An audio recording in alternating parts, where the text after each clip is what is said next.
That's what I said. Some fantastic videos of people playing this thing on the YouTubes, and I'm just sort of a dilettante. I barely know what I'm doing with this thing. It's kind of, if you just sort of mash the keys in a rhythmic way, stuff happens, you know. But there are people who are actual drummers and, you know, really talented with this thing. The thing that pushed me over the edge, though, however, was not one of those videos. It was a guy playing the Zen drum. It was pretty good.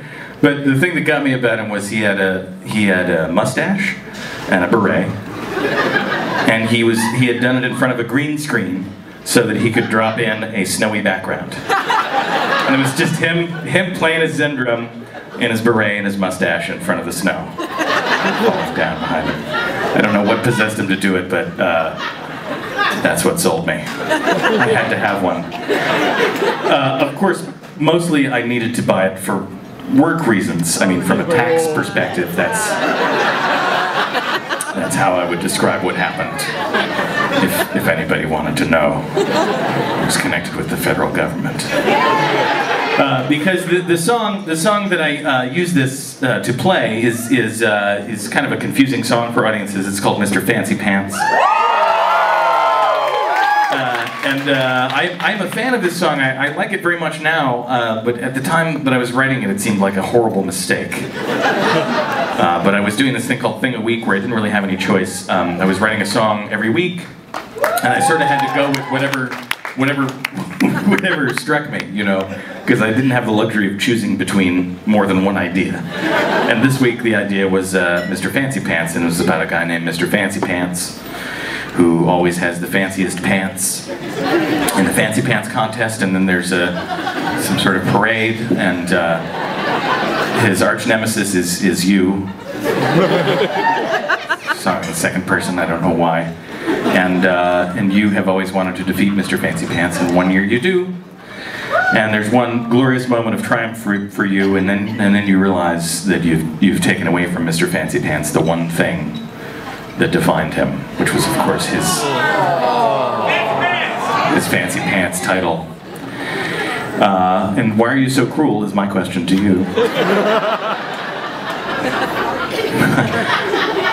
You can see why I don't really want to deal with the song itself in front of audiences, because it just confuses people. It's only a minute long, doesn't make any sense. It's about pants.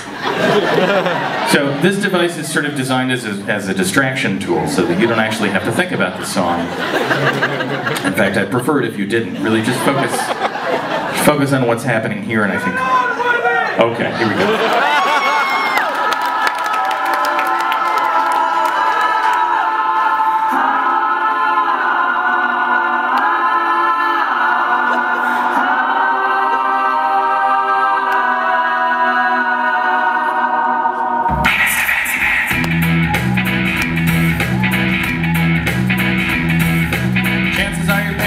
Fanciest pair, very fancy pants that Mr. Fancy Pants will wear. When everybody's marching in the Fancy Pants parade, he's gonna pass the test, he's gonna be the best in terms of pants.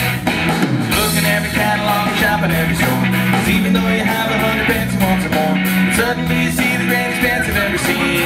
Even though you know it's gonna cost a lot of dough, you have to have the world's best pants.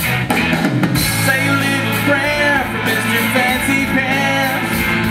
The whole world knows it's only close and deep inside he's sad.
Code monkey, get up and coffee. Code monkey, go to job. Code monkey, have boring meeting. Boring manager, Rob. God say, code monkey, very diligent. But it's out with pants.